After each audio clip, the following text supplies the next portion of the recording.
Hello students, we are studying the law of chemical combination. We already studied first law in last video, second law and third law. Today we are going to study another law which is more important, which is the law of reciprocal proportion. Okay, ये law क्या कहता है, हमें ये समझना है. The relationship between the masses of elements when more than two such elements combine between themselves was studied by Richard ने ये लॉ दिया था और इसमें क्या रिलेशनशिप बताई है, हमें मासेस के बारे में बताया रिलेशनशिप कि जो दो एलिमेंट्स को अगर हम कंबाइन करते हैं तो उनके बीच का क्या रिलेशन बनता है वो हमें बताया गया इसने रिचर्ड ने.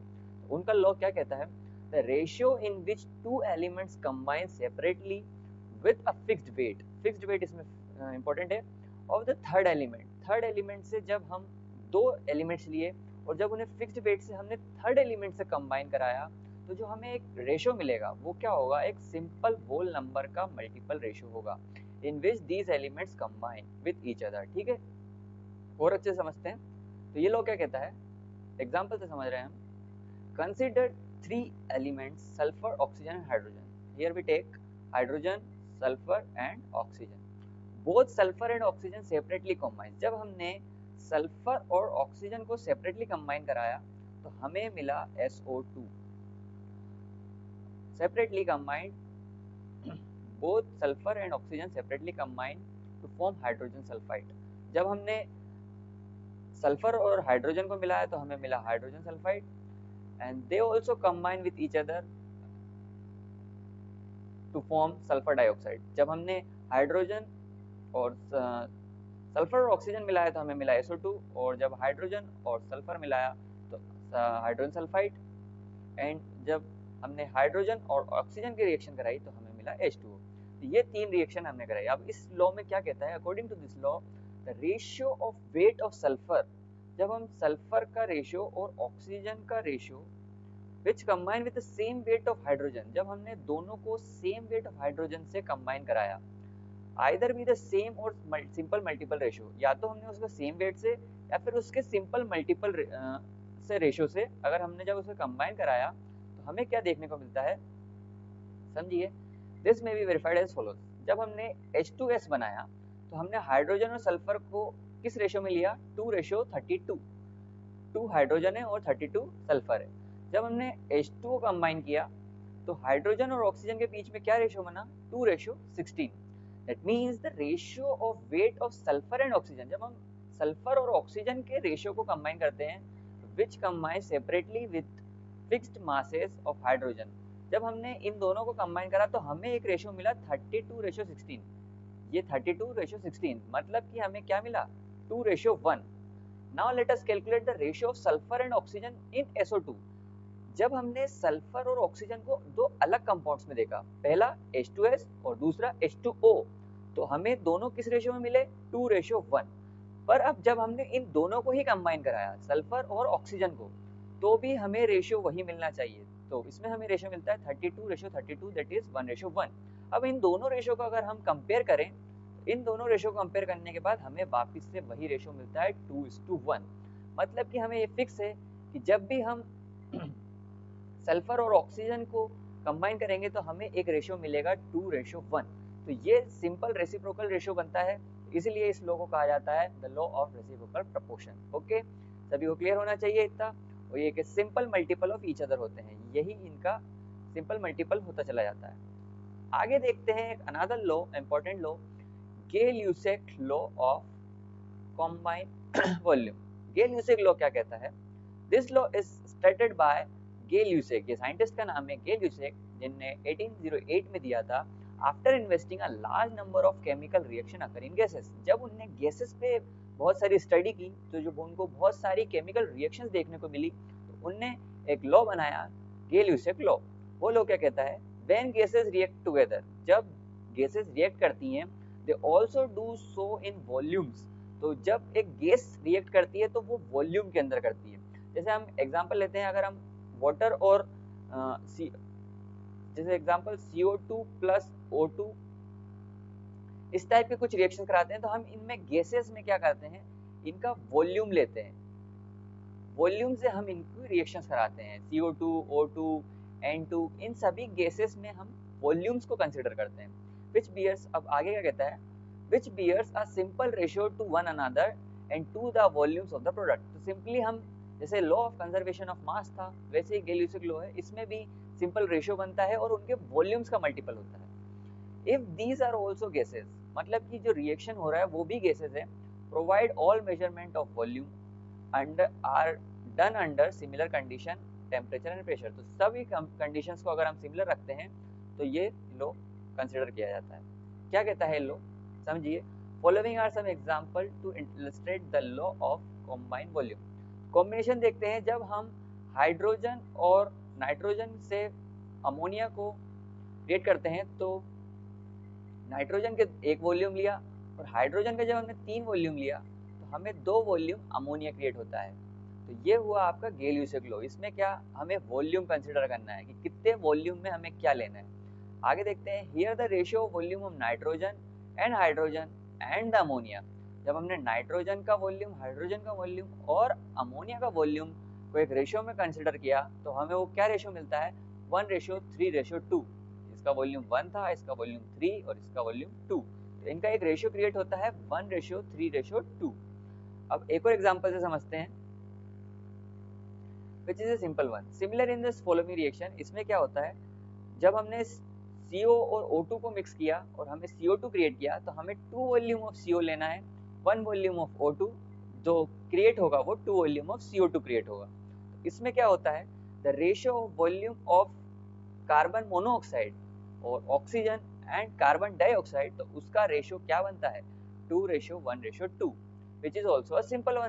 तो ये भी एक सिंपल रेशियो बनता है। तो सभी जितनी भी गैसेस भी आपस में जो रिएक्शन होती हैं वो भी एक सिंपल रेशियो के अंडर होती हैं। ओके, इतना क्लियर होना चाहिए। तो आपके ये सभी केमिकल कॉम्बिनेशंस के लॉ कंप्लीट होते हैं। अब आगे हम देखते हैं कुछ थ्योरीज। तो सबसे पहले हमें पार्टिकुलेट नेचर ऑफ मैटर देखना है। पार्टिकुलेट नेचर ऑफ मैटर क्या है, किसी भी मैटर के अंदर जो पार्टिकल प्रेजेंट है उनके नेचर क्या है, वो उनकी प्रॉपर्टीज क्या है, वो उनकी वर्किंग क्या है, हमें वो देखनी है। तो हमें डाल्टन्स ने कुछ थ्योरीज दी हैं, कुछ पोस्टुलेट्स दिए हैं जो कि हमें पढ़ने हैं। तो डाल्टन्स ने क्या कहा, previously studies the classification of matter into elements, compounds and mixture. हमने पहले मैटर को डिवाइड किया था, स्टार्टिंग में देखा हमने, तो मैटर को हमने पहले फिजिकल प्रॉपर्टी पे डिवाइड किया था, किस किस में, सॉलिड, लिक्विड और गैस में। फिर जब हमने उसको मिक्सचर और कंपाउंड्स में डिवाइड किया। पर अब इस टॉपिक में क्या कर रहे हैं, in this topic we shall discuss about the structure of matter, मतलब कि अब वो बना किस स्ट्रक्चर से, which is very important for answering the number of questions. उससे हमारे बहुत सारे क्वेश्चंस क्लियर होते हैं। पहला क्वेश्चन क्या है, why element differ from each other. हमें अभी तक ये समझ में नहीं आया था कि एक एलिमेंट दूसरे एलिमेंट से डिफर क्यों है, मतलब डिफरेंट क्यों है, उसकी प्रॉपर्टीज अलग क्यों है और दूसरे एलिमेंट्स की प्रॉपर्टी अलग क्यों है। तो हमें ये बात पिछली थ्योरी से समझ में नहीं आई थी। अगला क्वेश्चन ये था, why do elements combine to form compounds. क्यों दो एलिमेंट्स या उससे ज्यादा एलिमेंट जब कंबाइन होते हैं तो एक कंपाउंड क्रिएट क्यों करते हैं। तो हमें ये भी क्लियर नहीं हुआ था। हमें बस पता था कि एक कंपाउंड कंबाइन होने के बाद, रिएक्शन होने के बाद एक कंपाउंड बनता है, प्रोडक्ट बनता है, पर हमें ये अभी तक समझ में नहीं आ रहा था कि ऐसा क्यों होता है। फिर आगे अगला क्वेश्चन ये आता है कि why is a compound differ from a mixture. एक कंपाउंड मिक्सचर से डिफर क्यों है। मिक्सचर में भी बहुत सारे एलिमेंट्स होते हैं, वो कंपाउंड भी बहुत सारे एलिमेंट्स से मिलकर बनता है, पर कंपाउंड एक अलग चीज है और मिक्सचर एक अलग चीज है। तो हमें इन सभी क्वेश्चंस को समझने के लिए कुछ थियरीज पढ़नी है, आगे उनको पढ़ना है। तो इन्हीं सभी क्वेश्चन को एक्सप्लेन करने के लिए time regard matter and law of chemical combination, इन सभी को लेके जॉन डाल्टन ने ही अपनी थ्योरी दी, put forward his atomic theory. उन्होंने एक एटॉमिक थ्योरी दी, उसके अंदर हमें इन सभी क्वेश्चंस के आंसर मिले। तो जो डाल्टन्स एटॉमिक थ्योरी थी वो क्या थी, Dalton's theory can be explain in form of the following points. इनने कुछ पोस्टुलेट्स दिए, कुछ पॉइंट्स दिए जिसकी मदद से हम मैटर के बारे में और अच्छे से समझ सकते हैं। तो पहला पॉइंट था, matter is made up of extremely small individual and इंडेस्ट्रक्टिबल ultimate particle called atom. मतलब कि क्या है कि मैटर एक सबसे छोटा इंडिविजुअल पार्टिकल होता है जो कि इंडेस्ट्रक्टिबल होता है, मतलब कि जिसे खत्म नहीं किया जा सकता। जैसे कि हमारा जो फर्स्ट लॉ ऑफ कंजर्वेशन था उसमें ये था कि matter is neither be created और नॉर बी डिस्ट्रॉय। तो मैटर के अंदर प्रेजेंट होता है आपका अल्टीमेट पार्टिकल, जिसको हम बोलते हैं क्या, एटम्स। तो एटम्स क्या होते हैं, एक एक्सट्रीमली स्मॉल इंडिविजुअल होता है, मतलब कि उसके अलावा और कुछ नहीं होता, और वो इनडेस्ट्रक्टिबल होता है, मतलब कि उसको खत्म नहीं किया जा सकता। तो उस पार्टिकल को हमने नाम दिया एटम। आगे देखते हैं, atom of same element are identical with respect to shape, size and mass. मतलब एग्जांपल से समझिए, अगर ये हाइड्रोजन है तो इसका जो शेप होगा, जो साइज होगा और जो मास होगा वो सभी हाइड्रोजन से सेम होगा, सभी हाइड्रोजन एटम से सेम होगा, मतलब बिल्कुल आइडेंटिकली सिमिलर होंगे। कोई सा भी ऐसा नहीं हो सकता कि हाइड्रोजन, एक हाइड्रोजन अलग है, दूसरा हाइड्रोजन अलग है, तीसरा हाइड्रोजन का शेप अलग है, साइज अलग है, मास अलग है, ऐसा नहीं होता। एटम, अगर एग्जांपल लेते हैं हाइड्रोजन, तो हाइड्रोजन वो किसी भी केमिकल रिएक्शन में हो, कहीं भी प्रेजेंट हो, उसका शेप, साइज और मास इक्वल होगा, आइडेंटिकल होगा। आइडेंटिकल मतलब बिल्कुल सेम। ओके, अगला पॉइंट क्या है, एटम्स ऑफ डिफरेंट एलिमेंट्स, मतलब कि एक एलिमेंट का एटम फिर दूसरे एलिमेंट का एटम डिफरेंट होगा, डिफरेंट होगा दूसरे शेप से with respect to shape, size and mass. मतलब कि एग्जांपल, हाइड्रोजन है और कार्बन है, तो हाइड्रोजन और कार्बन का साइज भी अलग होगा, शेप भी अलग होगा और मास भी अलग होगा। तो ये कहलाते हैं आपके अलग अलग डिफरेंट एटम्स। ओके, अब अगला पॉइंट आपका डाल्टन ने क्या दिया, एटम्स ऑफ शेप और different elements combine together to form a compound atoms. मतलब कि जब हम दो अलग डिफरेंट एलिमेंट्स को कंबाइन करते हैं तो एक कंपाउंड बनता है, जो कि एक नया एटम्स बनता है। तो उससे क्या होता है, जैसे मान लीजिए एग्जांपल लेते हैं, जब हम H2 प्लस O2 मिक्स करते हैं तो हमें H2O क्रिएट होता है। तो हमने पहला एलिमेंट लिया हाइड्रोजन, दूसरा एलिमेंट लिया ऑक्सीजन, फिर हमने एक नया कंपाउंड क्रिएट किया जो कि है वाटर। तो एक एलिमेंट था आपका, एक एटम था हाइड्रोजन, एक एटम था ऑक्सीजन, और फिर कंपाउंड क्रिएट हुआ, वो क्या है, H2O। ओके, ये पॉइंट भी क्लियर हो गया। अगला पॉइंट क्या है, when the atoms combine with another to form a compound atom.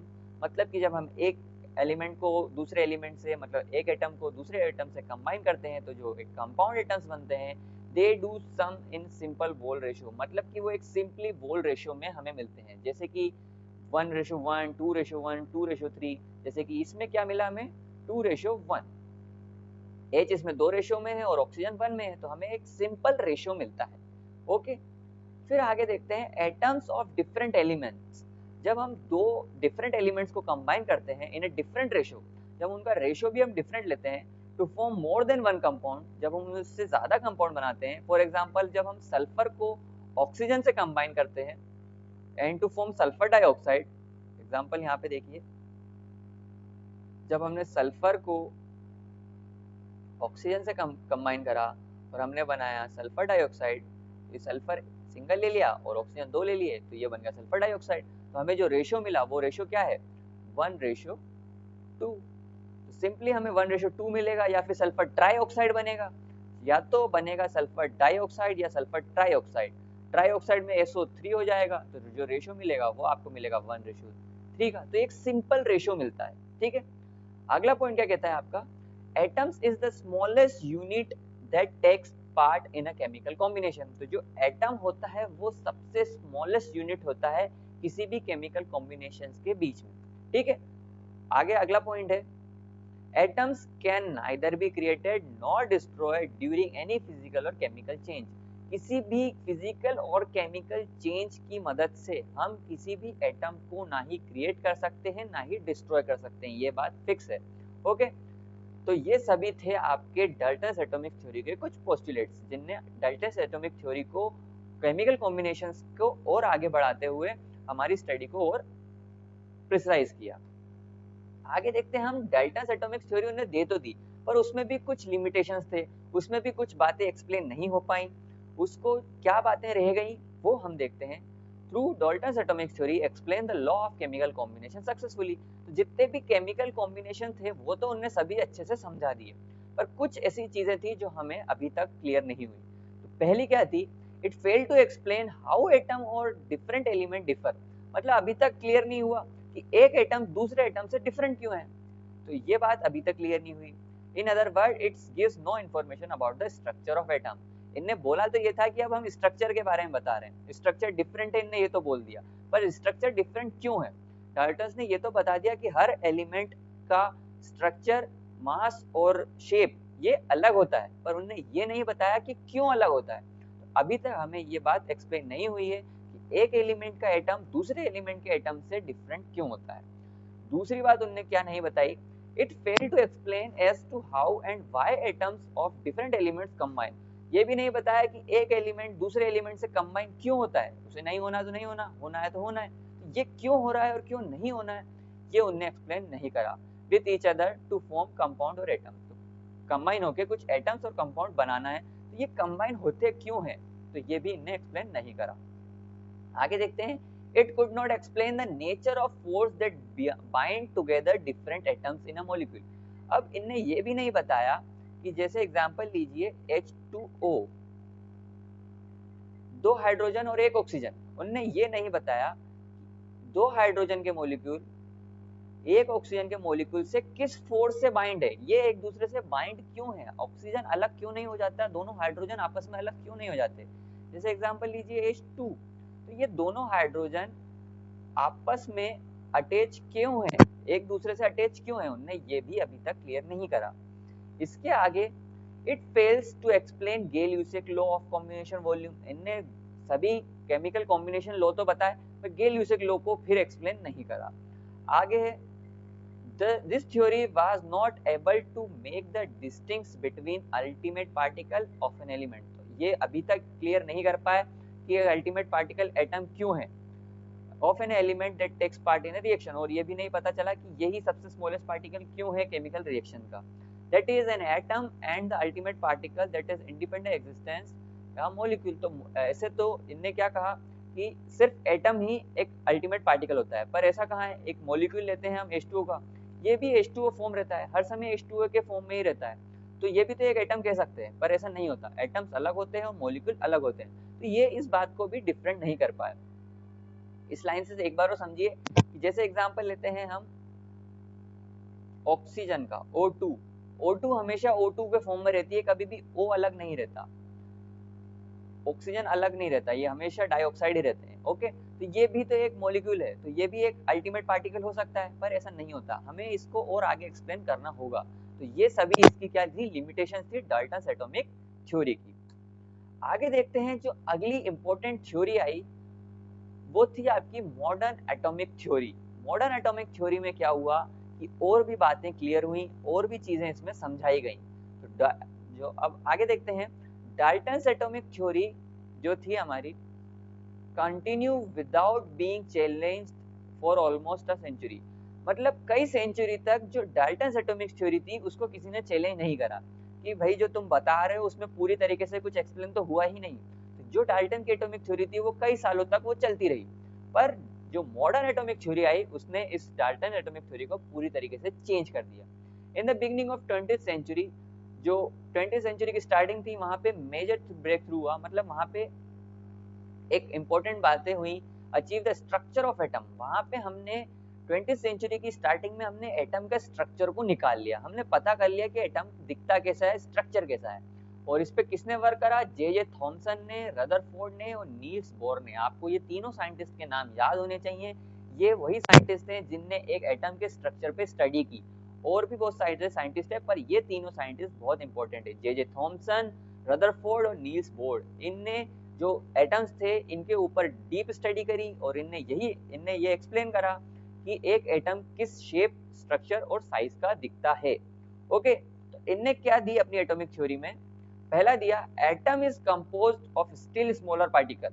मतलब डाल्टन थ्योरी ने क्या कहा था कि जो एटम है वही सबसे स्मॉलेस्ट पार्टिकल है, पर ऐसा नहीं है, atom is composed of still smaller particle, मतलब कि एटम भी कुछ और छोटे पार्टिकल से मिलके बना है। वो क्या है, which are called electrons, protons and neutrons. तो जो हमारा एटम है वो भी तीन और पार्टिकल से मिलकर बना है, क्या क्या, इलेक्ट्रॉन, प्रोटॉन और neutrons. But the atom is still the smallest particle which can take part in a chemical reaction। पर अभी भी ये सबसे स्मॉलेस्ट पार्टिकल है जो कि केमिकल रिएक्शंस में पार्ट लेता है। क्यों? ऐसा क्यों? क्योंकि एक इलेक्ट्रॉन, प्रोटॉन और न्यूट्रॉन अलग-अलग होके रिएक्शन नहीं करते हैं। एक इलेक्ट्रॉन, प्रोटॉन और न्यूट्रॉन एक एटम के अंदर कंबाइन रहते हैं और फिर एक एटम केमिकल रिएक्शंस में टेक पार्ट करता है। पर हम अगर कहें कि इलेक्ट्रॉन अलग रिएक्शंस करे, प्रोटॉन अलग रिएक्शन करे और न्यूट्रॉन अलग रिएक्शन करे, तो ऐसा नहीं होता। पर ये सबसे छोटे पार्टिकल माने गए। एटम से छोटा कौन है? इलेक्ट्रॉन, प्रोटॉन और न्यूट्रॉन। पर एक केमिकल रिएक्शन में सबसे स्मॉलेस्ट पार्टिकल को अगर देखा जाए तो वो क्या है? एटम है। और एटम किन तीनों पार्टिकल से बना है? इलेक्ट्रॉन, प्रोटॉन और न्यूट्रॉन। अगला पॉइंट लेते हैं, atoms of small same element, जो हम कोई एटम लिया उसका सेम एलिमेंट लिया, may not be similar in all respect. उनके जो डिफरेंट पार्ट हैं वो सेम रेस्पेक्ट में नहीं होंगे, ये तो उनने भी कहा था, पर उन्होंने एक्सप्लेन नहीं किया कि वो दूसरे से डिफरेंट क्यों है। उनने ये भी कहा था कि एक एटम दूसरे एटम के एलिमेंट से डिफरेंट होता है, पर क्यों डिफरेंट होता है ये नहीं बताया। तो इनने क्या बताया? They may have different atomic mass. Example, atom of carbon having atomic mass 12 and 14। एक और बात उन्होंने बताई थी डाल्टन्स एटॉमिक थ्योरी में कि जो एक एलिमेंट है, लाइक ऑक्सीजन ले लेते हैं, तो वो जितने भी ऑक्सीजन है उन सभी के सिमिलर होगा, same structure, shape and size का होगा। पर ऐसा भी नहीं था। जैसे एग्जांपल लेते हैं कार्बन का, कार्बन एटम के दो आइसोटॉप्स मिलते हैं, जिनका एक आइसोटॉप होता है 12 और एक आइसोटॉप होता है 14। इसको लिखते हैं C12 और इसको लिखते हैं C14। तो दो आइसोटॉप मिले कार्बन के ही। तो इनने ये कहा कि ऐसा नहीं है कि एक एलिमेंट का शेप, स्ट्रक्चर और साइज सेम होता है, डिफरेंट भी हो सकता है, उसका मास चेंज हो सकता है। एग्जांपल्स क्या बताया? Atom of carbon having atomic mass 12 and 14, such elements the atoms of which have similar properties but different atomic mass are called isotopes. मतलब कि कार्बन 12 भी ले लेते हैं हम तो भी वही प्रॉपर्टी शो करेगा जो कार्बन 14 शो करता है। तो हमें इसमें प्रॉपर्टीज में तो कोई अंतर देखने को नहीं मिला, पर इनका जो मास रहता है वो चेंज हो जाता है। कार्बन 12 का मास 12 ग्राम होता है और कार्बन 14 का ग्राम 14 ग्राम होता है। तो इनका जो मास में चेंज आया वो इनको कहलाते हैं आइसोटोप्स। तो एक क्वेश्चन आ सकता है कि आइसोटोप्स क्या होते हैं? Isotopes having a similar properties but having a different atomic masses. Okay, तो ये हो गया आपका थर्ड पॉइंट, सेकंड पॉइंट। और थर्ड पॉइंट है, atoms of different elements may have same atomic masses. मतलब कि दो डिफरेंट एटॉमिक एलिमेंट्स हो सकते हैं सेम मास के। एग्जांपल समझिए, argon and calcium have entirely different property. Argon क्या होता है? एक नोबल गैस है, और जो कैल्शियम है वो नॉर्मल एक एलिमेंट है, having a entirely different properties. मतलब कि इन दोनों की प्रॉपर्टीज बहुत अलग अलग होती है। एक आर्गन गैस है और कैल्शियम एक सॉलिड सब्सटेंस है, तो इन दोनों की प्रॉपर्टीज बहुत अलग होती हैं, पर जो इनका एटॉमिक मास होता है वो इक्वल होता है 40। जो हमारा आर्गन है और जो हमारा कैल्शियम है, इन दोनों का जो मास होता है वो होता है 40, पर इनकी जो प्रॉपर्टीज होती हैं वो बिल्कुल डिफरेंट होती हैं। तो डाल्टन एटॉमिक थ्योरी यहाँ पे भी गलत हो गई कि मास से तो सेम है पर प्रॉपर्टीज अलग अलग हैं। तो उनने तो ये कहा था कि जिस जिस एलिमेंट है उनका मास भी अलग होता है, शेप भी अलग होता है और साइज भी अलग होता है, पर ऐसा नहीं है। ठीक है, मास सेम हो सकता है पर प्रॉपर्टीज डिफरेंट होगी। Such elements the atoms having a same atomic mass but different properties are called isobar. तो ऐसे एलिमेंट्स को हम एक दूसरे के आइसोबार कहते हैं। आर्गन और कार्बन दोनों एक दूसरे के आइसोबार हैं। मतलब इनके अंदर जो मास है वो इक्वल है, पर इनकी जो प्रॉपर्टीज हैं, जो स्ट्रक्चर है, जो शेप है, वो अलग अलग है। ओके, आगे देखते हैं अगला फिफ्थ पॉइंट क्या कहता है। In some cases atoms of different elements may not combine simple ratio in a molecule of sugar। मतलब उनने कहा था कि हमेशा जब भी कोई केमिकल रिएक्शन होती है तो एक सिंपल रेशियो में होती है, पर अगर हम शुगर का एग्जांपल लें तो शुगर में कोई रेशियो सिंपल नहीं होता। शुगर का कंप्लीट फॉर्मूला क्या होता है? C12H22O11। तो इतना कॉम्प्लेक्स फॉर्मूला है, तो ये भी बात गलत हो गई कि हमेशा एक केमिकल कॉम्बिनेशन जो होती है वो एक सिंपल रेशियो में होती है। तो इसका जो रेशियो बनता है वो बनता है 12:22:11। तो ये बात भी उनकी चेंज हुई और इनने ये नई थ्योरी दी। इसके बाद अगला पॉइंट उन्होंने क्या दिया? There are no compound atoms but these are called molecule. मतलब कि कोई कंपाउंड एटम नहीं होता। जो हम कह रहे हैं कि एक कंपाउंड एटम होता है, वो कंपाउंड एटम नहीं होता, हम उनको कहेंगे molecules. Molecules is the smallest particle of matter which capable to dependent existence. मतलब कि जैसे हम एग्जांपल लेते हैं, हाइड्रोजन एक एलिमेंट है और ऑक्सीजन एक एलिमेंट है, पर अगर वो वाटर कंबाइन करके वाटर क्रिएट करता है तो ये भी खुद की एक इंडिपेंडेंट एग्जिस्टेंस क्रिएट करेगा, और ये इंडिपेंडेंट एग्जिस्टेंस इसको एक नाम देगी, क्या? मॉलिक्यूल। तो ये H2O का एक मॉलिक्यूल है जिसको हम वाटर बोलते हैं, और ये दोनों आपस में ही एक इंडिविजुअल पार्टिकल हैं जिनको हम हाइड्रोजन और ऑक्सीजन मतलब एटम्स और एलिमेंट्स कहेंगे, ठीक है। तो इससे कंबाइन होकर जो क्रिएट होता है वो क्या कहलाता है? एक मॉलिक्यूल कहलाता है। और फिर अगला पॉइंट क्या कहा, atoms of one element can be change into atoms of other element, मतलब कि एक एलिमेंट का एटम दूसरे एलिमेंट के एटम में चेंज किया जा सकता है in a nuclear reactions. Nuclear reactions के अंदर हमने ये स्टडी किया है कि एक एटम अपनी पूरी केमिकल प्रॉपर्टीज को चेंज करके दूसरे एटम में चेंज हो सकता है। In such case fraction of mass of a atom is converted into a different form of energy, मतलब कि उस एटम की पूरी एनर्जी को डिफरेंट फॉर्म में कन्वर्ट कर दिया जाता है। एग्जांपल समझिए, atom can not be created out of nothing, मतलब कि क्रिएट किसी से नहीं किया जा सकता, उसको चेंज किया जा सकता है।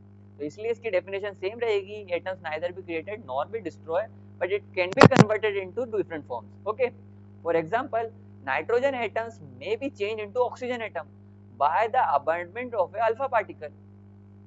ये अल्फा पार्टिकल है। जब हम किसी भी नाइट्रोजन एटम पे अल्फा पार्टिकल का बम्बार्डमेंट कराते हैं, बम्बार्डमेंट मतलब कि मान लीजिए एग्जांपल ये है हमारा नाइट्रोजन, इसके ऊपर हमने अल्फा पार्टिकल के बम्बार्डमेंट मतलब जैसे बम गिराना होता है, ऐसे ही बम्बार्डमेंट कहलाता है। तो ये अल्फा पार्टिकल के जब हमने नाइट्रोजन पे बम्बार्डमेंट कराया तो ये कन्वर्ट हो जाता है ऑक्सीजन में। तो ये भी उनने डाल्टन ने नहीं बताया था, उनने कहा था कि कोई भी एलिमेंट दूसरे एलिमेंट में चेंज नहीं हो सकता और वो बिल्कुल डिफरेंट होता है, ऐसा उनने कहा था डाल्टन एटॉमिक थ्योरी में। पर जब मॉडर्न एटॉमिक थ्योरी आई तो उनने ये समझाया कि ऐसा नहीं, जब हम अल्फा पार्टिकल का नाइट्रोजन पे बम्बार्ड कराते हैं तो वो अपना पूरी मास और शेप साइज सब चेंज करके ऑक्सीजन में कन्वर्ट हो जाता है। तो ये भी अलग जो थ्योरी आई थी वो उससे डिफरेंट थी। अगला पॉइंट है मास एंड एनर्जी आर इनकन्वर्टेबल, मतलब इंटरकन्वर्टेबल। अभी तक डाल्टन एटॉमिक थ्योरी में ये नहीं बताया था कि मास और एनर्जी इंटरकन्वर्टेबल है। आइंस्टीन ने एक इक्वेशन दी है, मास और atoms, mass of an atom can be converted into energy according to the relation. उनने एक फॉर्मूला दिया E equal to mc square.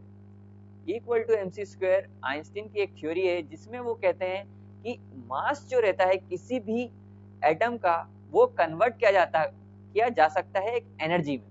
तो ये एक रिलेशन बनती है, जब भी हम मास को उसको एक स्पीड ऑफ लाइट के स्क्वायर पे अगर हमने कोई एलिमेंट लिया, लेट एग्जांपल कि हमने कार्बन का एलिमेंट लिया और उसको हमने अगर speed of light speed of light अगर हमने उसको c स्क्वायर से मूव करवाया तो वो एनर्जी में कन्वर्ट हो जाएगा और मास खत्म हो जाएगा, मास खत्म होकर कंप्लीटली एक एनर्जी के फॉर्म में क्रिएट हो जाएगा। तो ये एक रिलेशन जो दी है वो आइंस्टीन इक्वेशन से मिली है, आइंस्टीन ने दी थी, और इसलिए हमें एक नए प्रॉपर्टी देखने को मिली कि मास और जो एनर्जी है वो इंटरकन्वर्टेबल है। ठीक है, तो यहाँ पे आपकी कंप्लीट होती हैं आपकी थ्योरीज। इसके आगे का पार्ट हम अगले लेक्चर में क्लियर करेंगे। Okay, bye.